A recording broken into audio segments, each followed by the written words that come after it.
Salam. Bapak, Ibu, saudara-saudari yang kekasih dalam nama Tuhan Yesus, sebelum kita memulai ibadah kita, marilah kita satukan hati dan jiwa kita. Kita berdoa dalam hati kita masing-masing.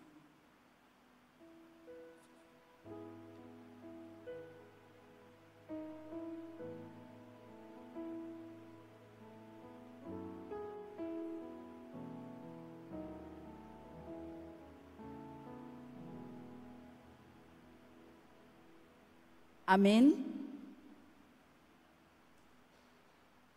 Kita puji Tuhan, kita bernyanyi dari lagu Kidung Jemaat nomor 20 ayat 1 dan ayat 4.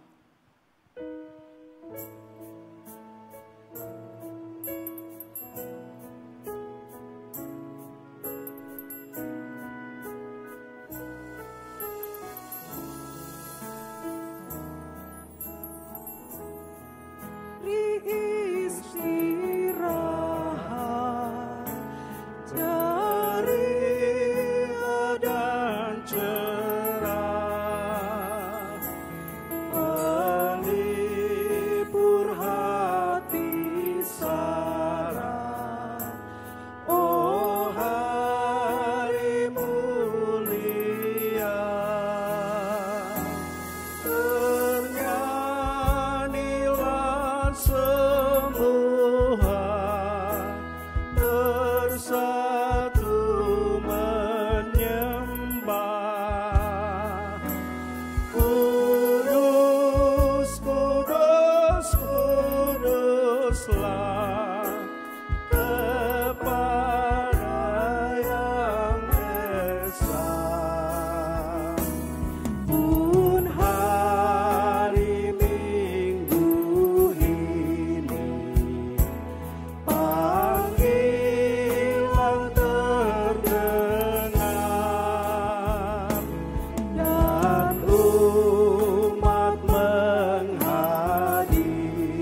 Di dalam nama Allah Bapa dan nama anaknya Tuhan Yesus Kristus dan nama Roh Kudus, Khalik langit dan bumi.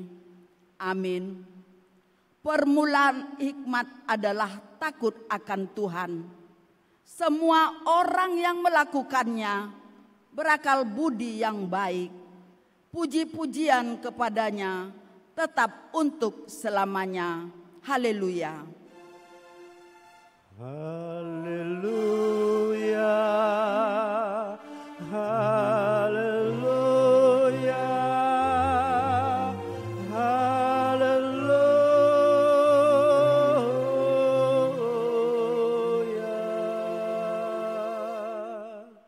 Kita berdoa. Ya Tuhan Allah yang Maha Kuasa, Engkau adalah kudus, tetapi kami adalah orang berdosa. Namun Engkau melindungi orang yang percaya dan yang datang kepadamu. Karena itu kami datang kepadamu untuk memohon belas kasih-Mu. Janganlah kiranya tolak kami dari hadapan-Mu. Berikanlah kepada kami sukacita mendengar firman-Mu, agar kami dapat melaksanakannya kehendak-Mu karena anak-Mu, Tuhan Yesus Kristus Tuhan kami. Amin. Jemaat dipersilakan duduk kembali. Untuk menyambut pembacaan firman, kita bernyanyi dari Kidung Jemaat nomor 396 ayat 1 dan ayat 4.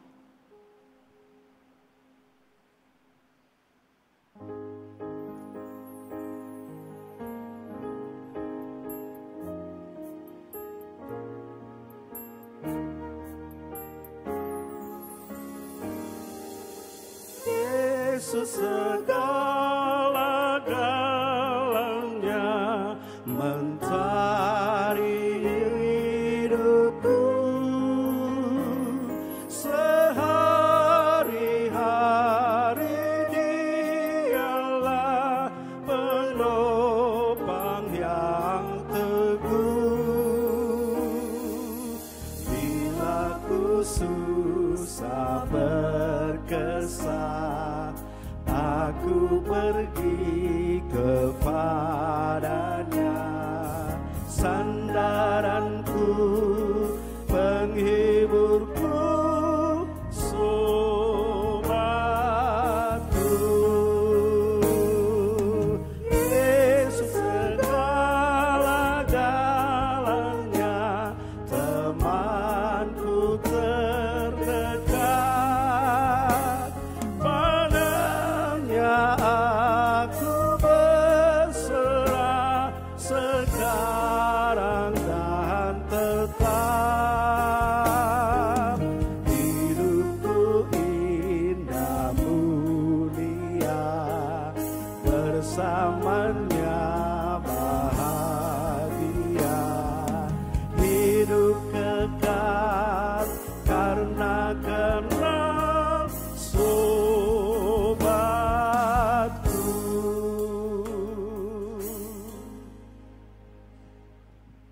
Marilah kita mendengar firman Tuhan sebagai pendahuluan khotbah pada minggu yang ke-20 setelah Trinitatis dengan tema Tuhan mendengar seruan hambanya, yang diambil dari Yakobus pasal 5 ayat 12 sampai dengan ayat 18. Kita baca secara bergantian. Di ayat 18 kita baca bersama-sama. Mengenai sumpah dan doa untuk orang sakit.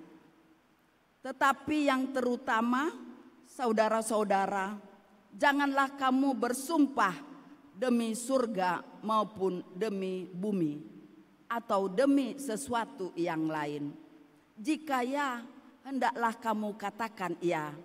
Jika tidak, hendaklah kamu katakan tidak, supaya kamu jangan kena hukuman. Kalau ada seorang di antara kamu yang menderita, baiklah ia berdoa. Kalau ada seorang yang bergembira, baiklah ia menyanyi. Kalau ada seorang di antara kamu yang sakit, baiklah ia memanggil para penatua jemaat, supaya mereka mendoakan dia, serta mengolesnya dengan minyak dalam nama Tuhan. Dan doa yang lahir dari iman akan menyelamatkan orang sakit itu, dan Tuhan akan membangunkan dia. Dan jika ia telah berbuat dosa, maka dosanya itu akan diampuni. Karena itu, hendaklah kamu saling mengaku dosamu dan saling mendoakan, supaya kamu sembuh. Doa orang yang benar, bila dengan yakin didoakan, sangat besar kuasanya. Elia adalah manusia biasa sama seperti kita, dan ia telah bersungguh-sungguh berdoa supaya hujan jangan turun, dan hujan pun tidak turun di bumi selama 3 tahun dan 6 bulan. Kita baca bersama-sama. Lalu ia berdoa pula lagi, dan langit menurunkan hujan dan bumi pun mengeluarkan buahnya. Demikian firman Allah. Berbahagialah setiap orang yang mendengar firman Allah, yang menghayati serta melakukannya. Amin. Pujian menyambut doa pengakuan dosa. Yesus hanya sejauh doa.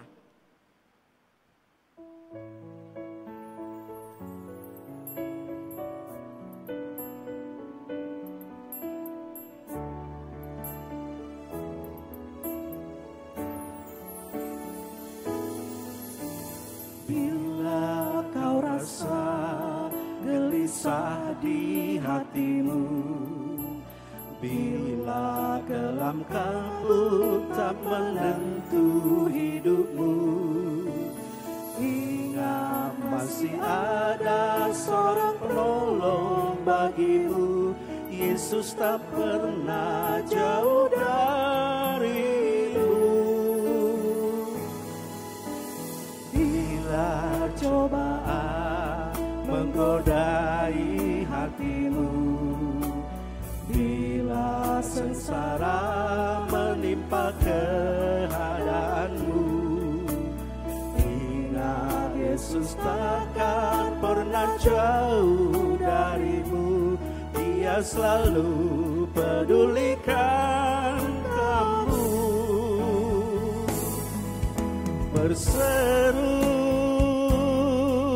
memanggil namanya, berdoa dia akan segera menghampiri dirimu. Percaya Yesus tak jauh darimu, dia hanya sejauh doa. Bila cobaan menggodai hatimu, bila sengsara menimpa keadaanmu, ingat Yesus takkan pernah jauh darimu. Dia selalu pedulikan kamu. Berseru memanggil namanya, berdoa dia akan segera menghampiri dirimu. Percaya Yesus tak jauh darimu, dia hanya sejauh doa. Berseru memanggil namanya, berdoa dia akan segera menghampiri dirimu. Percaya Yesus tak jauh darimu, dia hanya sejauh doa. Dia hanya sejauh doa. Yesus hanya sejauh doa.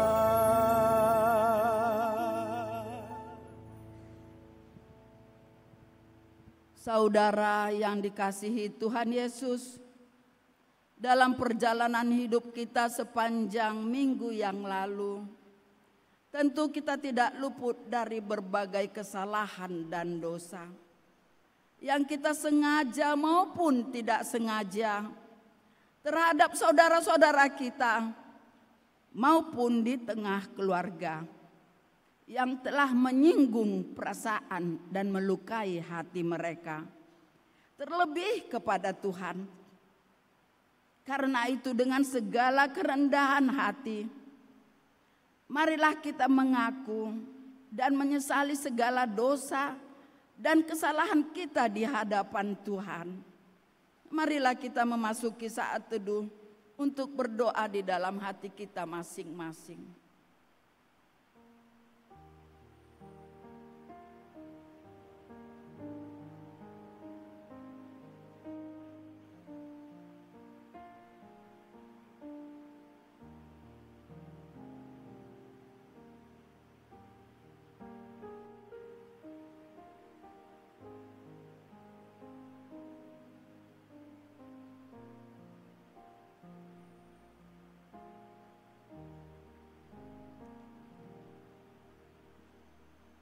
Kita berdoa.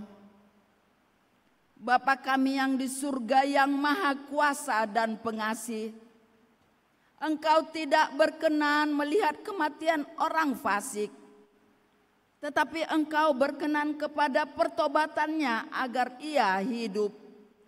Karena itu kami datang kepadamu meminta keampunan dosa kami, dan berilah kami kekuatan untuk melawan segala kejahatan, serta bimbinglah kami di jalan-Mu yang benar, sehingga kami hidup di dalam kasih Yesus Kristus, Tuhan kami. Amin. Janji Tuhan tentang pengampunan dosa. Karena semua orang telah berbuat dosa dan telah kehilangan kemuliaan Allah, dan oleh kasih karunia telah dibenarkan dengan cuma-cuma karena penebusan dalam Kristus Yesus. Kristus Yesus telah ditentukan Allah menjadi jalan pendamaian karena iman dalam darah-Nya. Segala kemuliaan bagi Allah di tempat yang maha tinggi. Amin. Jemaat dipersilahkan duduk kembali. Pujian syukur dari lagu Kidung Jemaat nomor 29 ayat 2 dan ayat 4.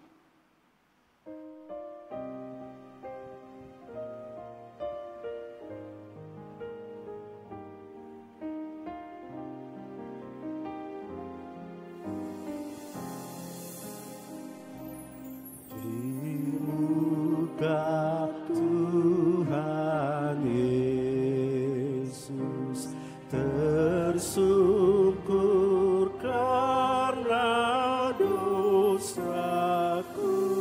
ku buka kerinduanku di muka Tuhan Yesus, di muka Tuhan Yesus, ku dapat kasih sayang-Nya, hatiku pasrah berserah di muka Tuhan Yesus. Marilah kita mendengar hukum Taurat sebagai pengganti petunjuk hidup baru, hukum Taurat yang ke-5 sampai dengan yang ke-10. Hukum Taurat yang ke-5, hormatilah ayah ibumu, supaya kamu panjang umur di bumi yang diberikan Tuhan Allah kepadamu. Taurat yang keenam, janganlah engkau membunuh. Taurat yang ketujuh, janganlah engkau berzina. Taurat yang kedelapan, janganlah engkau mencuri. Taurat yang kesembilan, janganlah engkau mengucapkan saksi dusta terhadap sesamamu manusia. Taurat yang ke-10, janganlah engkau mengingini rumah temanmu.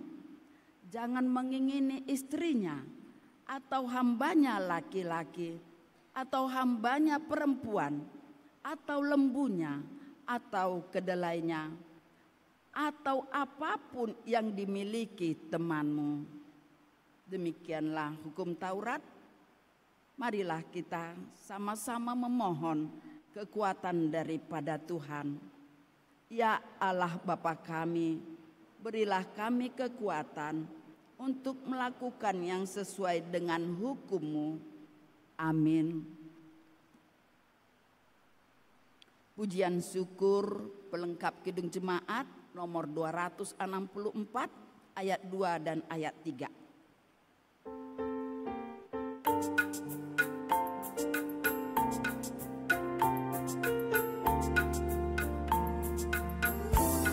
Marilah ikut melayani orang berkesal, agar iman tetap kuat serta teguh. Itulah tugas pelayanan, juga panggilan. Persembahan yang berkenan bagi Tuhan. Ibadah sejati jadikanlah persembahan. Ibadah sejati kasihilah sesamamu. Ibadah sejati yang berkenan bagi Tuhan. Jujur dan tulus, ibadah murni bagi Tuhan.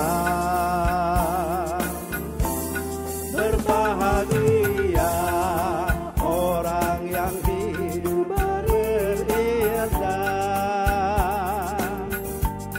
yang melayani orang susah dan lemah,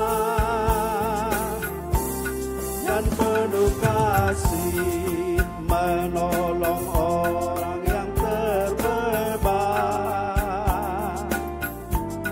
Itulah tanggung jawab orang beriman. Ibadah sejati jadikanlah persembahan. Ibadah sejati kasihilah sesamamu. Ibadah sejati yang berkenan bagi Tuhan. Jujur dan tulus, ibadah murni bagi Tuhan.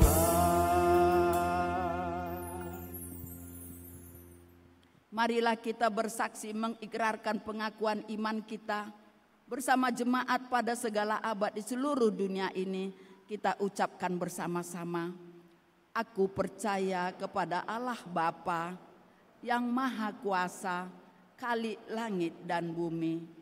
Aku percaya kepada Yesus Kristus, anaknya yang tunggal Tuhan kita, yang dikandung daripada Roh Kudus, lahir dari anak darah Maria, yang menderita di bawah pemerintahan Pontius Pilatus, disalibkan, mati dan dikuburkan, turun ke dalam kerajaan maut.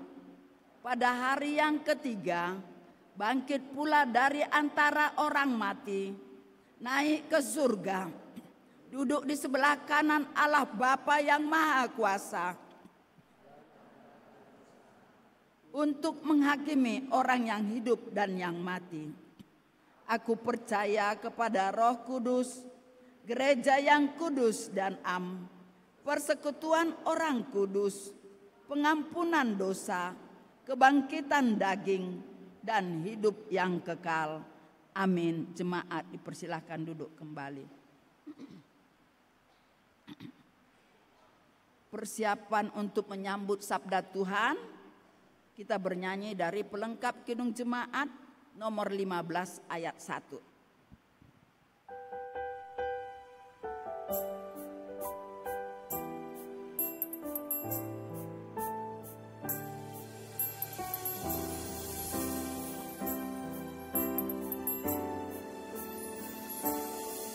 Kusiapkan hatiku Tuhan menyambut firman-Mu saat ini.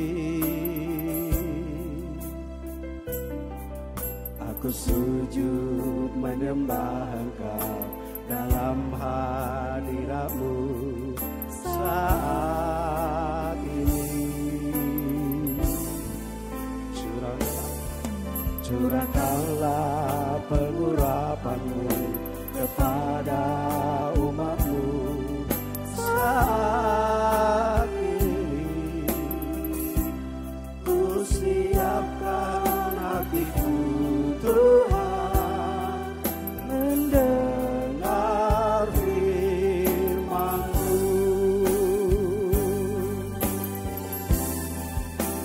Firman-Mu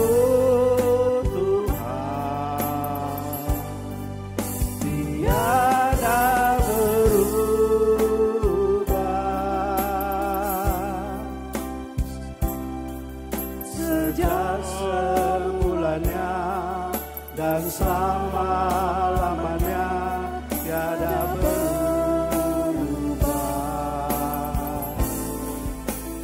Firman-Mu Tuhan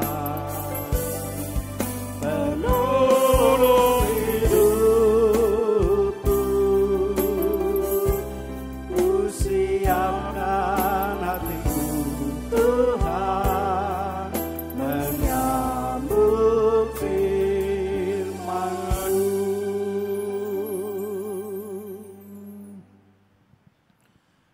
Damai sejahtera Allah yang melampaui segala akal, itulah yang memelihara hati dan pikiranmu di dalam Yesus Kristus Tuhan kita.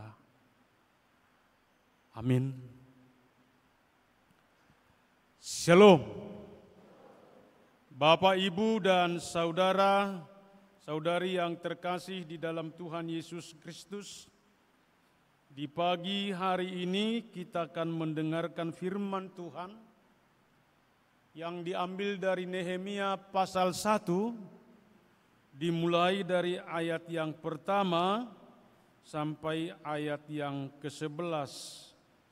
Dengan satu tema, Tuhan mendengar seruan hamba-Nya.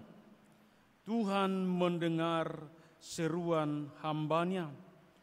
Demikian firman Tuhan, marilah kita mendengarkannya. Riwayat Nehemia bin Hakaliah pada bulan Kisleu tahun ke-20 ketika aku ada di Puri Susan. Datanglah Hanani, salah seorang dari saudara-saudaraku, dengan beberapa orang dari Yehuda. Aku menanyakan mereka tentang orang-orang Yahudi yang terluput, yang terhindar dari penawanan, dan tentang Yerusalem.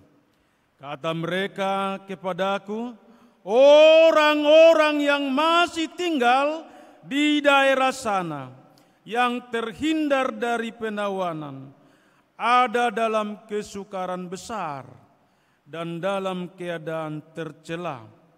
Tembok Yerusalem telah terbongkar dan pintu-pintu gerbangnya telah terbakar. Ketika aku dengar berita ini, duduklah aku menangis dan berkabung selama beberapa hari. Aku berpuasa dan berdoa ke hadirat Allah semesta langit. Kataku, ya Tuhan Allah semesta langit, Allah yang maha besar dan dahsyat, yang berpegang pada perjanjian dan kasih setianya terhadap orang yang kasih kepadanya dan tetap mengikuti perintah-perintahnya. Berilah telingamu dan bukalah matamu dan dengarkanlah doa hamba-Mu yang sekarang kupanjatkan ke hadirat-Mu siang dan malam bagi orang Israel. Hamba-hamba-Mu itu dengan mengaku segala dosa yang kami orang Israel telah lakukan terhadap-Mu. Juga aku dan kaum keluarga telah berbuat dosa. Kami telah sangat bersalah terhadap-Mu dan tidak mengikuti perintah-perintah, ketetapan-ketetapan dan peraturan-peraturan yang telah Kau perintahkan kepada Musa, hamba-Mu itu.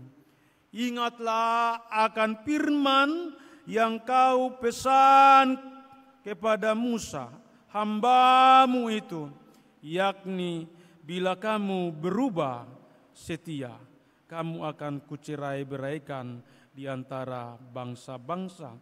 Tetapi bila kamu berbalik kepadaku dan tetap mengikuti perintah-perintahku serta melakukannya, maka sekalipun orang-orang buanganmu ada di ujung langit, akan kukumpulkan mereka kembali dan kubawa ke tempat yang telah kupilih untuk membuat namaku diam di sana. Bukankah mereka ini hamba-hamba-Mu dan umat-Mu yang telah Kau bebaskan dengan kekuatan-Mu yang besar dan dengan tangan-Mu yang kuat?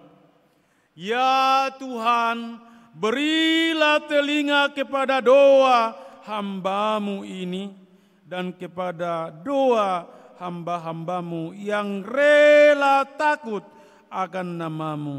Dan biarlah hamba-Mu berhasil hari ini dan mendapat belas kasihan dari orang ini. Ketika itu aku ini juru minum raja. Demikian firman Tuhan. Bapak, Ibu, dan saudara-saudari yang terkasih di dalam Tuhan Yesus Kristus, dalam mengawali khotbah ini, saya akan mengajukan satu pertanyaan kepada kita semua dan akan dijawab. Di waktu kapankah kita paling serius datang berdoa dan berseru kepada Tuhan? Apakah di waktu kita sedang mengalami kesusahan atau ketika kita di waktu senang? Kira-kira apa jawaban kita? Di waktu kapan kita paling serius, paling sungguh-sungguh datang kepada Tuhan? Di waktu susah atau di waktu senang? Yang di depan ini di waktu kapan? Di waktu kapan? Bisa. Di sebelah kiri saya di waktu kapan? Gak tahu kamu. Yang lain di waktu kapan? Pada umumnya memberi jawaban yang tepat untuk itu adalah dikatakan kita datang kepada Tuhan dengan serius dan berseru kepada Tuhan adalah di waktu kita sedang mengalami kesusahan. Jadi kesusahan, persoalan, pergumulan, penderitaan adalah tangga yang sangat luar biasa untuk datang kepada Tuhan, untuk berseru kepada Tuhan, untuk berdoa kepada Tuhan. Makanya sering saya katakan seperti ini, susahlah kamu supaya kamu terus berdoa, daripada kau senang-senang tidak pernah kau berdoa.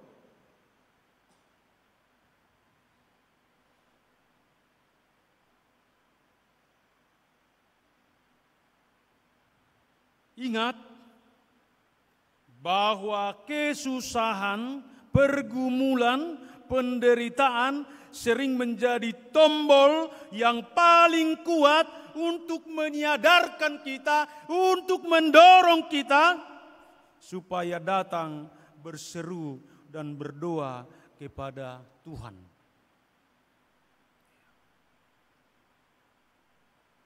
Sedikitnya orang berdoa, berseru dan datang kepada Tuhan ketika dia berhasil, ketika dia sukses, ketika dia hebat. Itu fakta, itu realitas. Bahkan sering kita tidak dapat mengenali diri kita, siapa kita di hadapan Tuhan ketika kita memperoleh dan meraih segala hal yang kita cita-citakan dalam kehidupan kita. Tapi pergumulan, tapi tantangan, persoalan, bahkan penderitaan itu sekali lagi menjadi tombol yang paling kuat bagi kita untuk datang berseru dan berseru kepada Tuhan. Saya pernah membuat satu angket di dalam persekutuan sekitar 400 orang. Di waktu kapankah kamu bisa menangis dan berlutut datang kepada Tuhan? 99% mengatakan dia bisa menangis datang kepada Tuhan, berlutut kepada Tuhan adalah ketika mengalami kesusahan. Gak ada orang yang sampai menangis berdoa dan datang kepada Tuhan karena bersyukur. Gak ada itu. Sangat jarang. Jadi makanya saya melihat di dalam mengikut Tuhan itu harus ada pergumulan, harus ada persoalan, harus ada penderitaan, baru kita sungguh-sungguh datang kepadanya di tengah-tengah semua itu. Demikianlah Nehemia, dia datang berdoa, dia datang berseru kepada Tuhan, dikatakan karena dia melihat bagaimana penderitaan yang dialami oleh umat Tuhan atau dari sisa pembuangan yang masih tinggal di Yerusalem. Dan juga bagaimana keadaan daripada Yerusalem di mana dikatakan temboknya sedang dihancurkan dan pintu-pintu gerbangnya telah dirobohkan dan telah rusak. Jadi Nehemia datang kepada Tuhan, berseru kepada Tuhan, bukan karena kehebatan atau karena kehebatan daripada Yeremia itu sendiri, tapi dia dikatakan datang kepada Tuhan karena dorongan penderitaan yang dihadapi oleh umat Tuhan, oleh kesusahan umatnya dan juga kota Yerusalem. Bahkan dikatakan pada saat ini bahwa penderitaan, pergumulan, tantangan itu sering membuat kita lebih dekat, lebih akrab kepada Tuhan di tengah-tengah kehidupan kita. Tadi dikatakan oleh nian-nian kita di dalam nomor 5, Yesus hanya sejauh doa. Dikatakan seperti ini, Yesus tak pernah jauh darimu bila cobaan menggodai hatimu, bila sengsara menimpa keadaanmu. Ingatlah, Yesus takkan pernah jauh darimu. Dia selalu peduli kamu. Berserulah memanggil namanya. Berdoalah, dia akan segera menghampirimu. Percayalah, Yesus tak jauh darimu.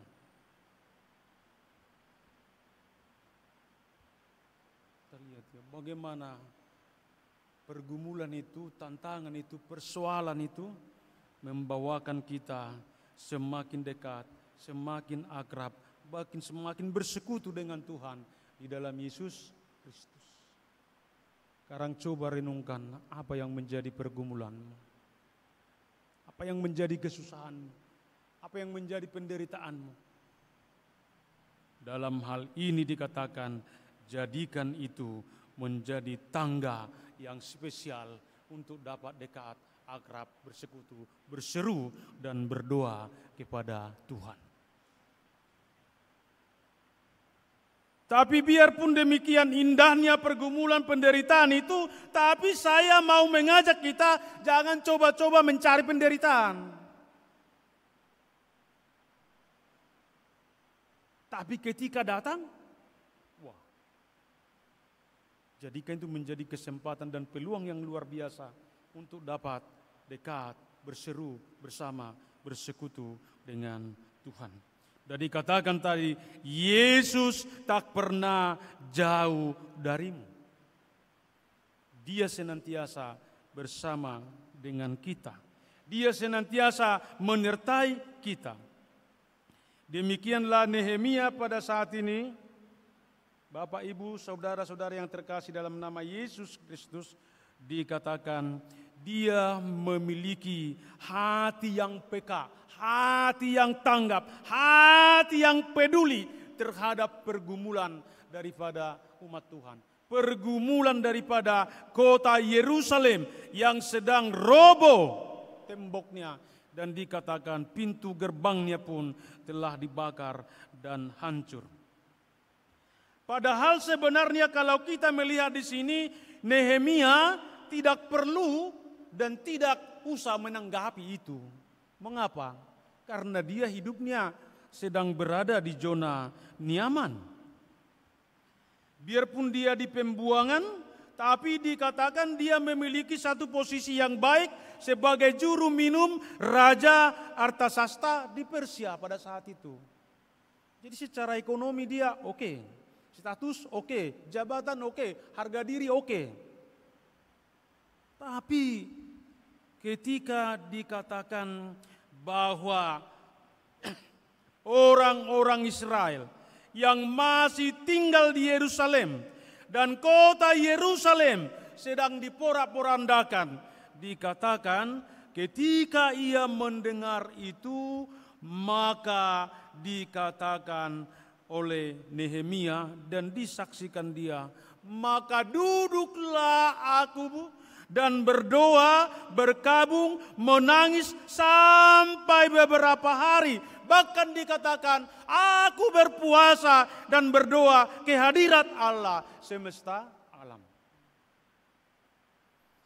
Jadi hati yang peka, hati yang tanggap, hati yang peduli terhadap penderitaan, terhadap pergumulan sesama. Itulah yang mendorong, itulah yang memotivasi, bahkan itulah yang membakar semangat daripada Nehemia. Dikatakan, aku berkabung, aku menangis, aku berpuasa dan berdoa kehadirat Tuhan untuk melihat dan memahami apa yang sedang dialami oleh sesamanya.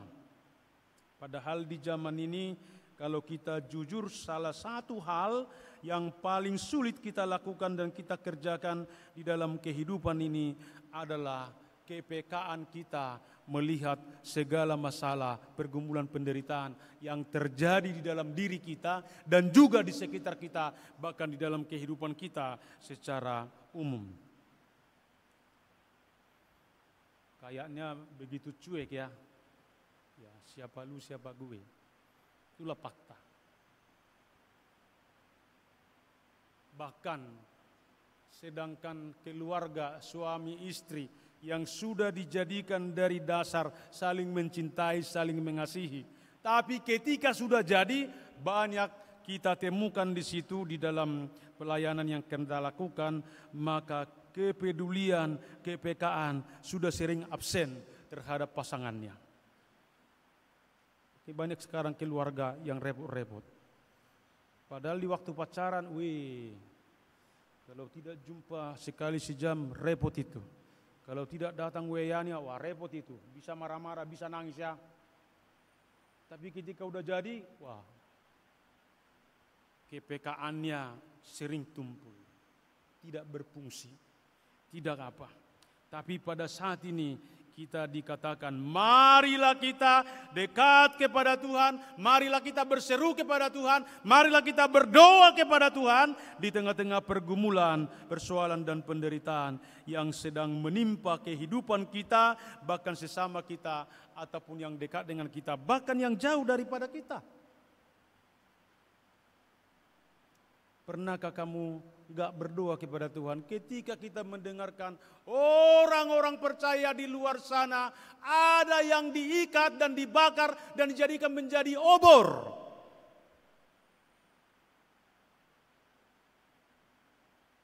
Pernahkah kita berdoa atau berlutut bahkan sampai menangis kepada Tuhan ketika gereja ditutup, ketika gereja tidak bisa difungsikan? Saat ini kita dipanggil.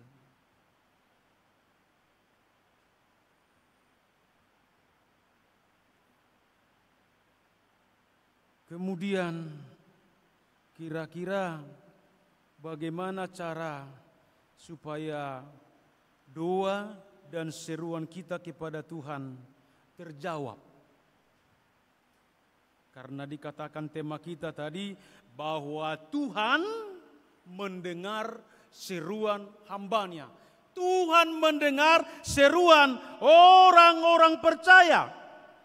Jika Tuhan mau mendengar, jika Tuhan mau menjawab, kira-kira bagaimana caranya? Itu yang mau dikatakan kepada kita melalui firman Tuhan yang baru kita dengarkan dan dibacakan di tengah-tengah kita. Dalam hal ini ada beberapa poin perlu yang harus dipahami dan difungsikan. Sekali lagi, bukan hanya dipahami, tapi harus difungsikan.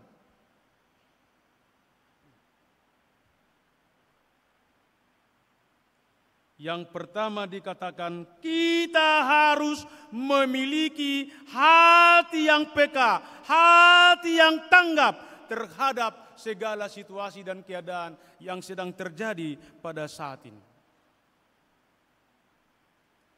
Memiliki hati yang peka dan tanggap.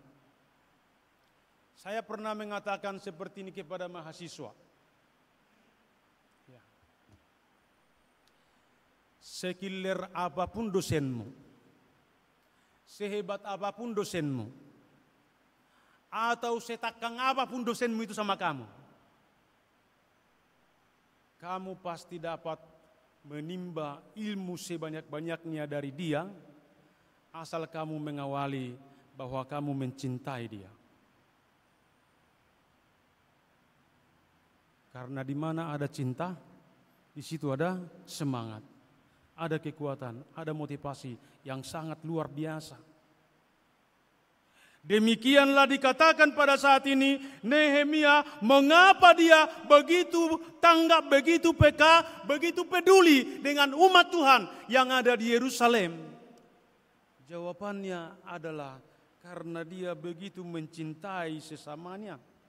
Karena dia mencintai kota Yerusalem, kota tempat kehadiran Allah. Jadi Nehemia tidak melakukan sikap acu tak acu, cuek atau sepele terhadap penderitaan sesama, tapi dia begitu peka, begitu tanggap, begitu peduli. Itu yang mendorong dia, itu yang memotivasi dia. Saya pastikan itu, dan memang itulah fakta dan realitas di tengah-tengah kehidupan ini. Contohnya, sejugul apapun suami atau istri, Kalau cintamu masih menyala terhadap dia, kupastikan kamu bisa menjinakkan dia.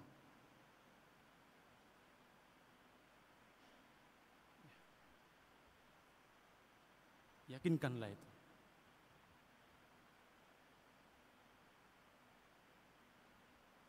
Demikianlah Nehemia. Karena cintanya kepada sesamanya, cintanya kepada kota Allah. Itulah yang mendorong dia, memotivasi dia berjuang kepada Tuhan. Supaya itu Tuhan bebaskan. Tuhan berikan kesempatan dan peluang untuk itu. Dan dikatakan ia menanggapi berita kesengsaraan, penderitaan bangsanya dan Yerusalem dengan air mata, dengan doa, bahkan berpuasa. Serius kan?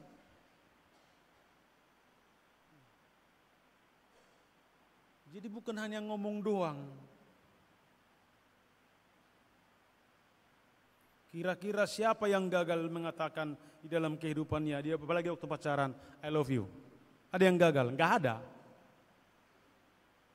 Tapi untuk mengujur nyatakan I love you di dalam rumah tangga itu, sering berubah menjadi I tendang you katanya. I songgak you, I boleh you katanya. Boleh itu kan? Berubah kan? Tapi di sini dikatakan tidak. Bahwa Nehemia itu sungguh-sungguh berangkat dari hati yang peka, hati yang tanggap, hati yang peduli, datang kepada Tuhan untuk memohon supaya Tuhan menyatakan kuasa dan kemurahannya. Jadi doa yang berkuasa lahir dari hati yang peduli, lahir dari hati yang peka, lahir dari hati yang tanggap. Kira-kira kalau kita ditanya pada saat ini, Bapak, Ibu, dan saudara-saudari yang terkasih dalam nama Tuhan Yesus Kristus, kira-kira apa yang mendorong dan memotivasi kamu untuk berseru kepada Tuhan, untuk berdoa kepada Tuhan?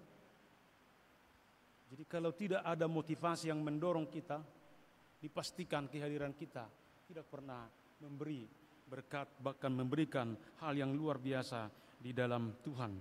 Hati yang dekat dengan Allah akan selalu peka terhadap penderitaan sesama. Adakah kamu berseru dengan hati yang peka, peduli dan tanggap terhadap kesusahan dan penderitaan yang sedang terjadi di tengah-tengah kehidupan ini?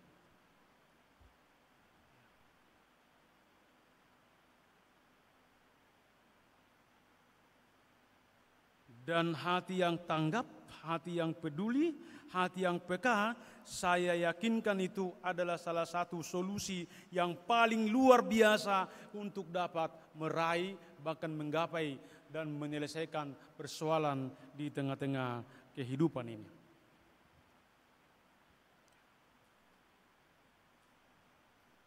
Ada pernah satu contoh. Ada pernah seorang ibu yang berjualan di depan rumah pendeta. Dan ibu ini sudah tua dan beda agama lagi.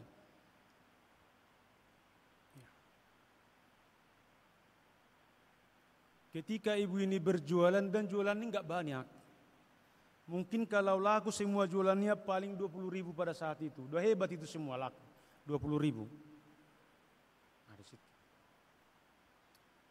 Lalu pendeta ini setiap datang ibu itu hanya disapa, selamat pagi, selamat berjualan, laku semua jualannya. Itu aja sapaannya setiap pagi. 1 minggu itu dilakukan pendeta itu, maka minggu kedua ibu ini tidak mau berjualan kalau sebelum jualannya dititipkan ke rumah pendeta itu 2 atau 3 5 gorengnya itu. Teruslah itu. Ketika ada komunikasi yang demikian, baru ada di dalam interaksi antara ibu itu dengan pendeta itu, kayaknya ada satu komunikasi atau hubungan yang sangat baik.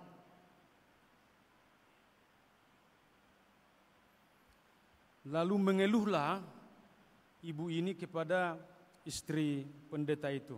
Dikatakan demikian, Bu, ada sarung saya. Tidak bisa kupakai karena belum dijahit. Padahal uangku enggak cukup untuk menjahitkannya. Malu-malu di sini katanya. Lalu ibu pendeta itu langsung minta dan dijahitkannya. Hanya setengah jam selesai menjahitkannya. Karena istri pendeta itu tukang jahit. Lalu dijahitkannya lah itu, dikasih, ini Bu. Lalu ketika itu dikasih, kayaknya ibu itu menyembah ibu pendeta itu sangat luar biasa sampai menangis. Terima kasih, suon katanya. Apalah itu kan?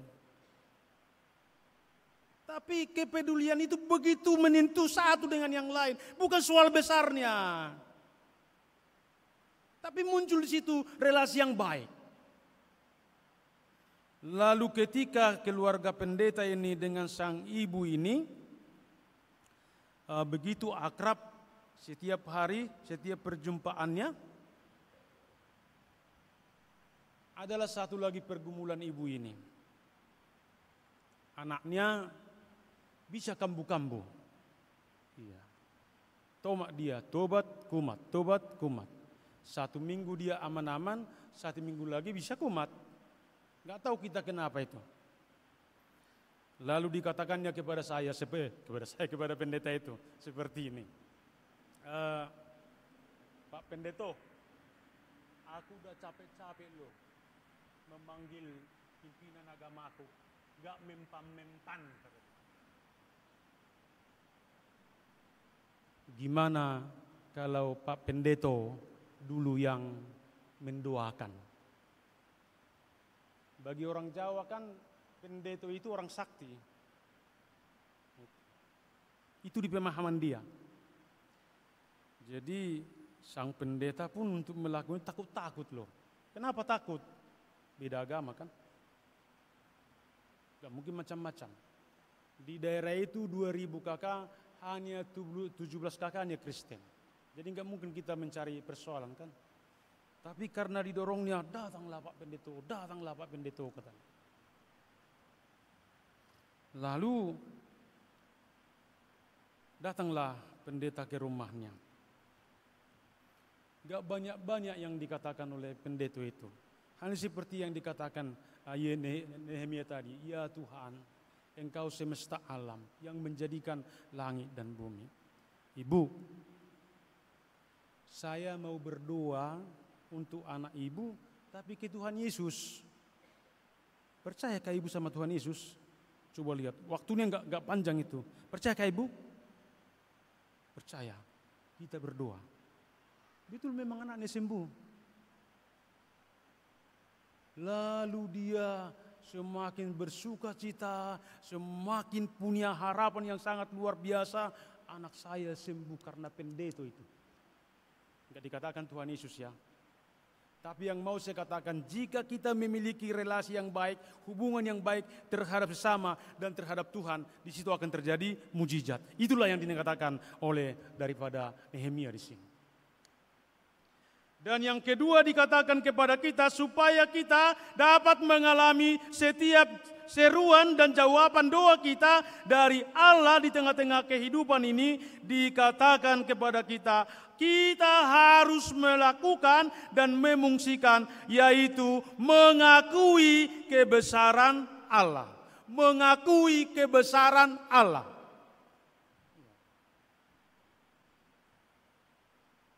Kalau saya tanya kita semua di sini, masih percaya kita ada mujizat? Percaya? Yang di depan percaya?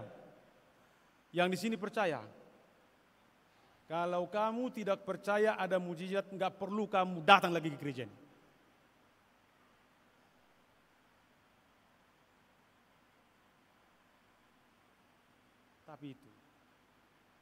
Tapi jangan paksakan mujizat itu.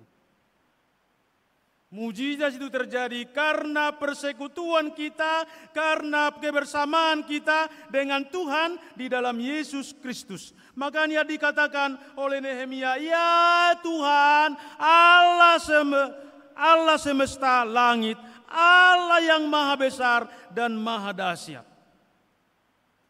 mengakui kuasa Tuhan, mengakui kemurahan Tuhan, mengakui kasih Tuhan. Itulah mujizat di tengah-tengah kehidupan ini. Dan dikatakan Nehemia menyadari lagi bahwa Allah itu setia kepada janjinya, setia kepada mereka yang mengasihinya. Jadi doa bukan sekedar curahan hati, tapi doa itu, seruan itu adalah pengakuan iman kita terhadap Tuhan. Kita datang kepada Tuhan bukan hanya untuk meminta, tetapi untuk mengakui siapa Tuhan yang sebenarnya. Jadi kita berdoa berarti mengakui kasih setianya, mengakui kuasanya, mengakui kemurahannya di dalam kehidupan ini. Jadi bukan hanya meminta doang, tapi harus ada pengakuan. Dan yang ketiga dikatakan kepada kita supaya doa dan seruan kita dijawab oleh Tuhan. Maka yang ketiga dikatakan kita harus siap mengakui dosa alias bertobat.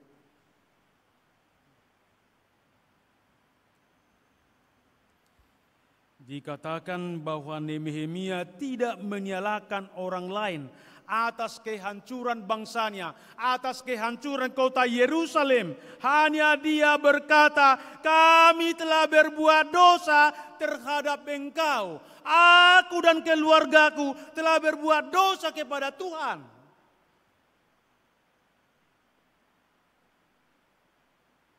Jadi dosa itu penghambat. Dosa itu menjadi tembok yang sangat besar untuk menghalangi kita menerima jawaban daripada doa kita. Makanya dikatakan dalam Yesaya 59 ayat 1 dan 2, bukan karena kurang panjang tangan Tuhan untuk memberkati engkau, bukan karena kurang lebar telinganya untuk mendengarkan seruan kamu, tapi Tuhan memalingkan wajahnya daripada engkau. Tuhan berbalik daripada engkau adalah karena dosa dan kejahatanmu terhadap Tuhan dan terhadap sesamamu. Jadi dibutuhkan ada pengakuan dosa. Makanya di dalam ibadah kita selalu ada pengakuan dosa, pengakuan dosa. Jadi itu bukan hanya sebagai legalitas atau formalitas, tapi dibutuhkan dari situ. Ada pengakuan yang sungguh dari hati yang terdalam. Dan dikatakan setiap orang yang mau bertobat dan setiap orang yang mau mengaku dosanya dengan sungguh-sungguh di hadapan Tuhan, itu adalah jalan utama untuk mengalami pemulihan. Dan dikatakan Tuhan mendengar doa yang disertai dengan pengakuan, pertobatan, dan kerendahan hati. Dan keempat dikatakan kepada kita supaya doa kita terjawab, supaya seruan kita terjawab, dikatakan pada saat ini harus berpegang pada janji Allah. Harus berpegang pada janji Tuhan di dalam Yesus Kristus. Itulah kemudian yang mendorong daripada Nehemia berdoa. Dikatakan seperti ini. Jika kamu kembali berpegang kepada perintah-perintahku, maka aku akan mengumpulkan engkau. Ini janji Tuhan kepada umat Tuhan. Ini janji Tuhan kepada kita pada saat ini. Jika engkau bertobat, jika engkau mengaku dosamu, maka Tuhan akan mempersekutukan kamu, tidak mencerai-beraikan kamu lagi. Jadi percaya terhadap janji Tuhan.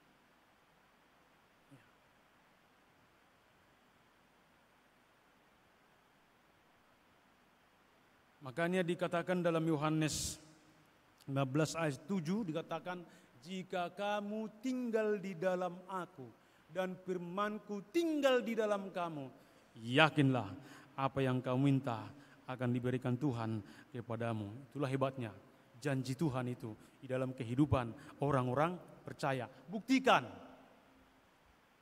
itu adalah milikmu, milik kita bersama dan milik orang-orang percaya. Dan yang terakhir dikatakan kepada kita supaya doa dan permohonan kita dan juga seruan kita dijawab oleh Tuhan. Kita harus menyatakan permohonan dan tindakan di dalam kehidupan kita. Permohonan dan ada satu ungkapan mengatakan, doakan apa yang kau kerjakan, kerjakan yang kau doakan. Martin Luther mengatakan doa adalah napas orang percaya. Kali lagi, doakan apa yang kau kerjakan dan kerjakan apa yang kau doakan. Doa adalah napas orang-orang percaya. Itu yang dinyatakan oleh Nehemia. Ketika dia sungguh-sungguh berdoa, berseru kepada Tuhan, tetapi Nehemia juga dikatakan pada saat ini, dia tidak hanya menunggu mujizat, tapi dia siap menjadi alat Tuhan untuk menyatakan mujizat itu.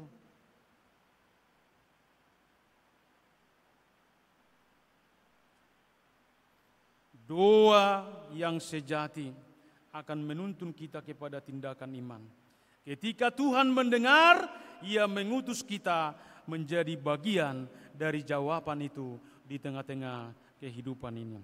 Bapak, Ibu, saudara-saudara yang terkasih dalam nama Tuhan Yesus Kristus, saat ini Tuhan memanggil kita. Tuhan menyerukan kepada kita, Tuhan mengajak kita, Tuhan memotivasi kita pada saat ini. Dikatakan, apapun kesusahan, apapun penderitaan yang sedang terjadi di dalam hidupmu, di dalam keluargamu, di dalam pekerjaanmu, di dalam gereja, atau di tengah-tengah bangsa ini, dikatakan jadikan semua itu menjadi pemotivasi, bahkan anak tangga yang paling hebat untuk datang berseru kepada Tuhan dan berdoa kepada Tuhan seperti Nehemia. Ingat, Tuhan berkenan mendengarkan seruanmu. Ingat, Tuhan berkenan menjawab doamu. Dan saat ini, marilah kita sungguh-sungguh dikatakan mengakui segala dosa, kejahatan dan kesalahan kita di hadapan Tuhan. Ingat, pemulihan akan terjadi. Mujizat akan terjadi jika dimulai dari pertobatan. Jadi bagian dari jawaban doa. Jadilah bagian dari jawaban doa. Jika Tuhan menaruh beban di hatimu, jika Tuhan menaruh beban di tengah-tengah keluargamu, jika Tuhan menaruh beban di tengah-tengah pekerjaanmu, di tengah-tengah pergumulanmu, ingatlah Tuhan sedang mau menjadikan kita menjadi alatnya, bahkan memakai kita untuk bertindak di dalam menghadapi segala sesuatu itu. Makanya ketika terjadi suatu persoalan atau masalah atau penderitaan, jangan kau katakan, apa dosa aku Tuhan? Hebat kali kau. Apa dosaku Tuhan? Tapi katakanlah, apa rencanamu Tuhan yang akan saya nikmati ketika ini terjadi? Maka terdoronglah kau, terdoronglah kita, termotivasilah kita untuk datang berseru dan datang kepada Tuhan. Karena itu tetaplah berpegang pada janji Tuhan. Walau situasi dan keadaan belum berubah, tapi waktu Tuhan selalu yang terbaik dan tepat pada waktunya. Jadi itu tadi dikatakan di dalam Yakobus 5 ayat 16c. Gak tahu kita tadi pas ada membaca itu di waktu pendahuluan khotbah, dikatakan doa orang benar bila dengan yakin didoakan sangat besar kuasanya. Sekali lagi, doa orang benar bila dengan yakin didoakan sangat besar kuasanya. Jadi ketika hambanya, ketika umatnya, ketika orang-orang percaya berseru dan berdoa di dalam kebenaran Tuhan, dikatakan Tuhan akan mendengar, Tuhan akan bertindak, bahkan Tuhan begitu dekat untuk mendengarkan seruan kita. Marilah kita pada saat ini menjadi orang-orang yang berseru, orang-orang yang berdoa dengan iman kepada Tuhan, dan bertobatlah dengan tulus dan bertindaklah dengan ketaatan. Tuhan hendak menjawab dan mendengarkan seruan dan doa kita hari ini, esok, dan sampai selama-lamanya. Amin. Mari kita berdoa. Segala puji dan syukur hanya itu yang kami persembahkan kepada Tuhan, karena di pagi hari ini Tuhan, sungguh-sungguh kami syukur karena telah mendengarkan firman Tuhan yang telah diberitakan di tengah-tengah umat-Mu pada saat ini. Biarlah Tuhan firman-Mu yang telah kami dengarkan pada saat ini Tuhan, itu menjadi rema dalam kehidupan kami.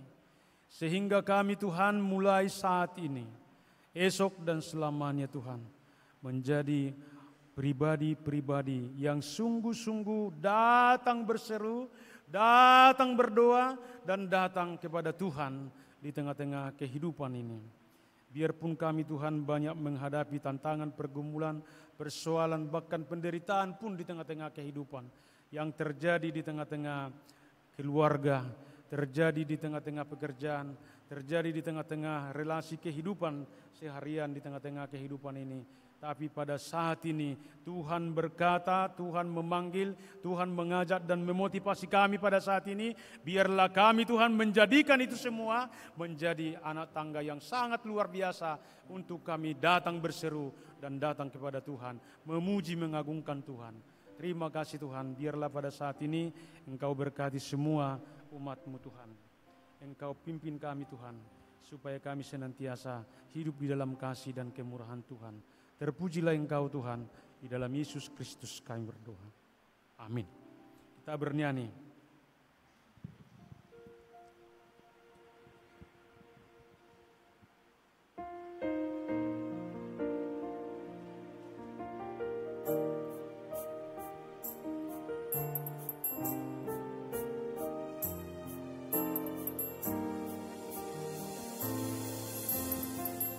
Kemanakah kami mencari kasih sejati? Kemanakah kami berseru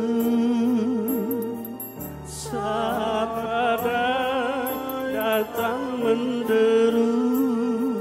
Yang kami tahu hanya Kau yang mampu pulihkan segala sesuatu.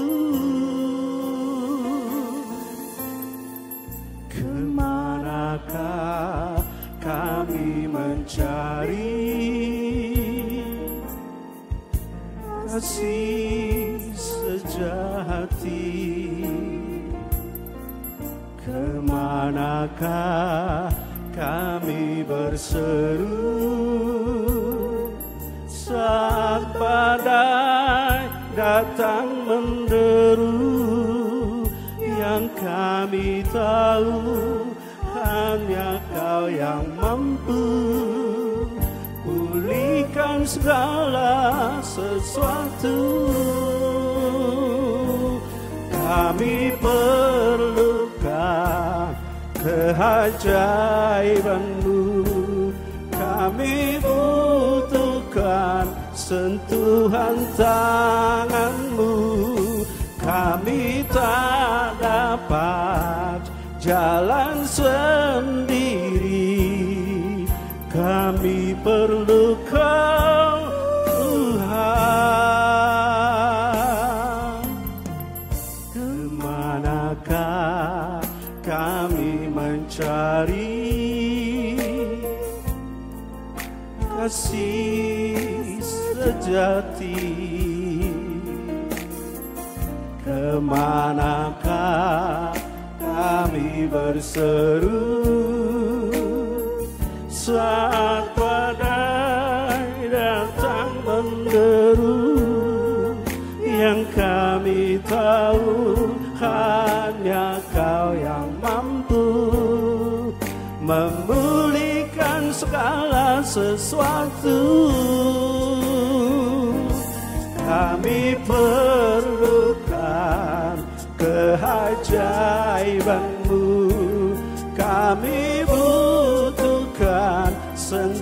Tuhan tangan-Mu, kami tak dapat jalan sendiri, kami perlu Kau Tuhan, kami perlukan keajaiban-Mu, kami butuhkan sentuhan tangan-Mu, kami tak dapat jalan sendiri, kami perlu Kau Tuhan, kami perlu Kau Tuhan.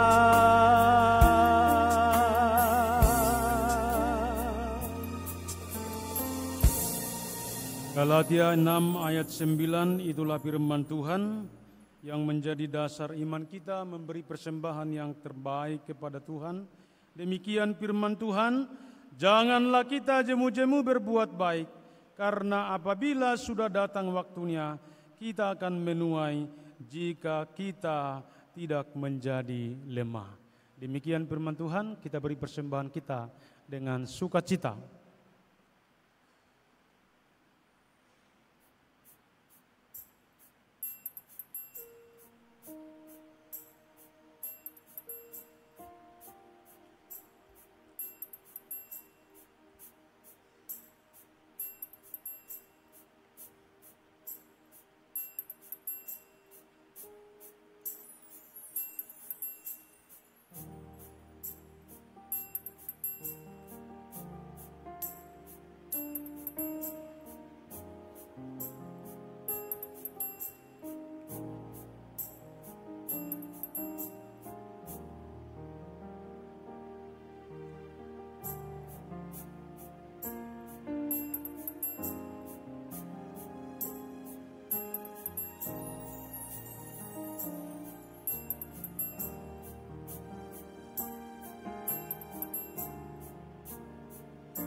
Jemaat kami undang untuk berdiri.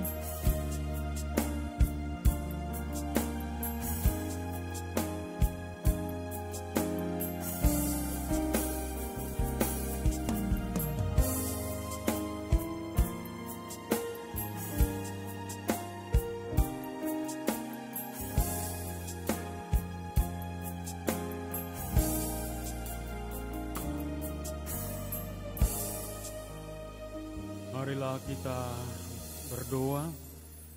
Ya Tuhan Allah Bapa kami yang di surga, kami mengaku dengan setulus hati, Engkaulah sumber segala berkat dan karunia.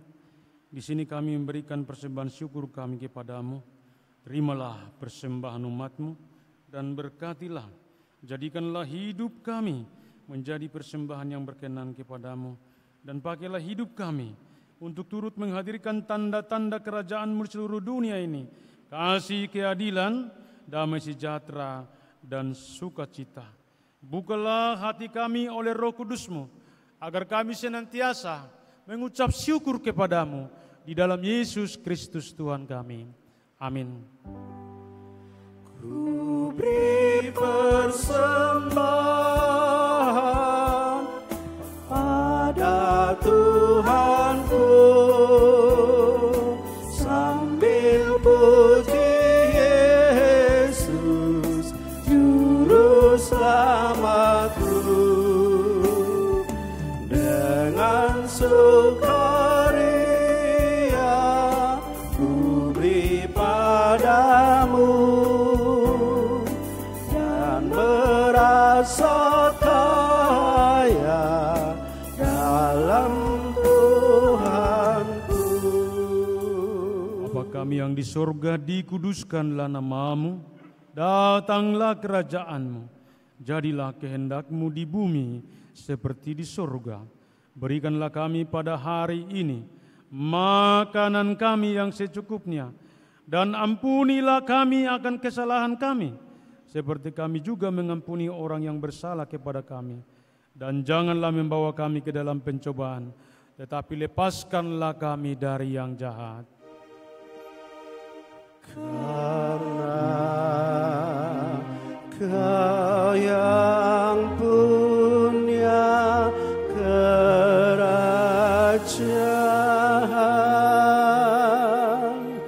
dan kekuasaan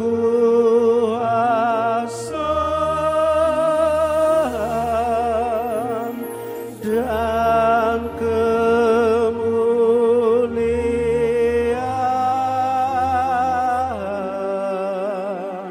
sampai selama-lamanya.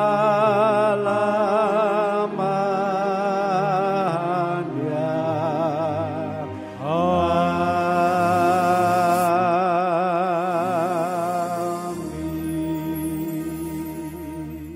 Pulanglah dengan damai sejahtera dan terima berkat dari Allah Bapa. Tuhan memberkati dan melindungi engkau. Tuhan menyinari engkau dengan wajah-Nya dan memberi engkau kasih karunia. Tuhan menghadapkan wajah-Nya kepada engkau dan memberi engkau damai sejahtera. Amin. Amin.